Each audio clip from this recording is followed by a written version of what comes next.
So hi guys, welcome on another video. நான் தான் உங்கள் VP. Welcome to VP cine express. இன்னைக்கு வீடியோவில் நம்ம எதை பற்றி பார்க்க போகிறோம் அப்படின்னு பார்த்தீங்கன்னா, அஃப்கோர்ஸ் நீங்கள் தம்ப்நெயில்ல பார்த்த மாதிரி சூர்யா அண்ணனோட கருப்பு மூவிக்குன்னு ட்ரைலர் அனௌன்ஸ்மெண்ட், அந்த மூவியை பற்றின சின்ன சின்ன இன்ட்ரெஸ்டிங்கான ஃபேக்ட்ஸை இந்த வீடியோவில் நம்ம ஷார்ட் அண்ட் ஸ்வீட்டாக பார்த்துருவோம். அதுக்கு முன்னாடி நம்ம சேனலை யாராவது இப்போ தான் ஃபர்ஸ்ட் டைம் பார்க்குறீங்க அப்படின்னா மறக்காம சேனலை சப்ஸ்கிரைப் பண்ணி பெல் பட்டனை ஆல்னு பிரஸ் பண்ணிக்கோங்க. தென் வீடியோ லைக் பண்ணிக்கோங்க. அப்போ நம்ம ஸ்ட்ரைட்டா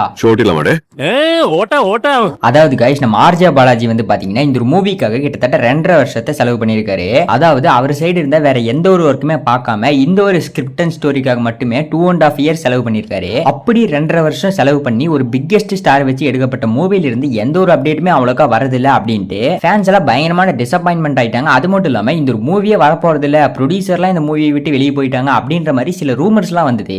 பட் அதுக்கப்புறமா இப்போ 2-3 வீக்ஸ்க்கு முன்னாடியில இருந்து அப்டேட்ஸ் ரீசெண்டா வர ஆரம்பிச்சிருச்சு.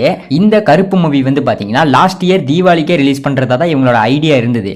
பட் இந்த மூவில சிஜிஐ ஒர்க் கொஞ்சம் இருந்தனால அந்த சிஜிஐ ஒர்க் ஃபுல்ஃபில் ஆகல அப்படின்றனால பொங்கலுக்கு டேட்டா மாத்தலான்ட்டு ஐடியா பண்ணாங்க. பட் பொங்கல் அன்னைக்கு ஜனநாயகன் மூவி வரதுனால போதுமான ஸ்கிரீன்ஸ் நம்மளுக்கு கிடைக்காது, ஸோ அதனால இன்னொரு டேட்டை ஃபிக்ஸ் பண்ணலாம் அப்படின்ட்டு டிராப் பண்ணி வச்சிருந்தாங்க. அதாவது இன்னொரு டேட்டா அஃபிஷியலா ஃபிக்ஸ் பண்ண கிடையாது, இன்னொரு நல்ல டேட்டா செலக்ட் பண்ணுவோம் அப்படின்ற மாதிரி. அப்படி கொஞ்ச நாளுக்கு அப்புறமா May 14 அன்னைக்கு இந்த மூவி வரப்போகுது அப்படின்ட்டு அஃபிஷியலா கன்ஃபார்ம் பண்ணிட்டாங்க. பீக் சம்மர் ரிலீஸா இந்த ஒரு மூவி இருக்கும் அப்படின்ட்டு ஆர்ஜே பாலாஜி சொல்லியிருக்காரு. அது மட்டும் இல்லாம இந்த ஒரு மூவி இவரோட முந்தைய படங்களோட 10 மடங்கு பயங்கரமா இருக்கும் அப்படின்ற மாதிரி இவர் மென்ஷன் பண்ணி இருந்திருக்காரு. பீக் சம்மர்ல கண்டிப்பா ஃபேமிலி ஆடியன்ஸ் எல்லாருமே வந்து செலிப்ரேட் அண்ட் என்ஜாய் பண்ணிட்டு போலாம் அப்படின்ற மாதிரி இந்த ஒரு மூவி இருக்கும் அப்படின்னு சொல்லியிருக்காரு. லைக் படையப்பா, கில்லி, முத்து இந்த மாதிரி மூவிஸ் எல்லாம் எப்படி இப்ப போட்டாலும் ஃபேமிலி ஆடியன்ஸோட கண்டிப்பா உட்காந்து பார்க்கலாமா, அதே மாதிரி பக்கா ஃபேமிலி என்டர்டைன்மெண்டோட இந்த ஒரு கருப்பு மூவி இருக்கும் அப்படின்ட்டு சொல்லியிருந்திருக்காரு. அண்ட் அது மட்டும் இல்லாம இந்த ஒரு மூவியை ப்ரொடியூசர்ஸ் அண்ட் டீம் ஒர்க்கர்ஸ் இவங்கெல்லாம் பார்த்துட்டு கண்டிப்பா இந்த ஒரு மூவி பயங்கரமா ஹிட் ஆக போகுது அப்படின்ட்டு ஆர்ஜே பாலாஜி அண்ணனை கூப்பிட்டு பாராட்டி இருக்காங்க. இந்த மாதிரிலாம் பேசும்போது கொஞ்சம் பயமா இருக்கு, எங்க கடைசி நேரத்தில் காலவரி விட்டுருமா அப்படின்ட்டு. ஆனா ஒரு ஃபுல்ஃபில்டு சாட்டிஸ்ஃபேக்ஷன் என்டர்டைன்மெண்ட் மூவியா இருந்துச்சு அப்படின்னா கண்டிப்பா இந்த சம்மர்ல பீக் மூவியா அமையும். அண்ட் சூர்யா அண்ணனுமே தியேட்ரிக்கல் ஹிட் கொடுத்து ரொம்ப வருஷம் ஆயிருச்சு. இந்த மூவி பயங்கரமான ஹிட் அடிச்சதுன்னா தரமான தியேட்ரிக்கல் ஹிட் கம்பேக் தான். அண்ட் அதுக்கப்புறமா இந்த ஒரு விஷயத்தை கண்டிப்பா யாருமே எக்ஸ்பெக்ட் பண்ணிருக்க மாட்டாங்க. அது என்ன அப்படின்ட்டு பாத்தீங்கன்னா, நாங்க 4 பேர் அப்படின்ற அந்த ஒரு சாங் மூவில இல்ல அப்படின்ட்டு நம்ம ஆர்ஜே பாலாஜி அபிஷியலா ஒரு இன்டர்வியூல கன்ஃபார்ம் பண்ணிட்டாரு. அது மட்டும் இல்லாம ஆர்ஜே பாலாஜி என்ன இந்த ஒரு சாங்குக்காக ஒரு சின்னதா ஒரு ஸ்டோரி ஒண்ணுமே சொன்னாரு. அது என்ன அப்படின்ட்டு பாத்தீங்கன்னா, அதாவது கருப்பு மூவில இருந்து செகண்ட் சிங்கிளா தான் இந்த நாங்க 4 பேர் அப்படின்ற அந்த ஒரு சாங் ரிலீஸ் ஆச்சு. பட் நம்ம ஆர்ஜே பாலாஜி வந்து பாத்தீங்கன்னா செகண்ட் சிங்கிளா ராத்திராசனை ரிலீஸ் பண்ணுவோம் அப்படின்ற ஐடியால தான் இருந்திருக்காரு.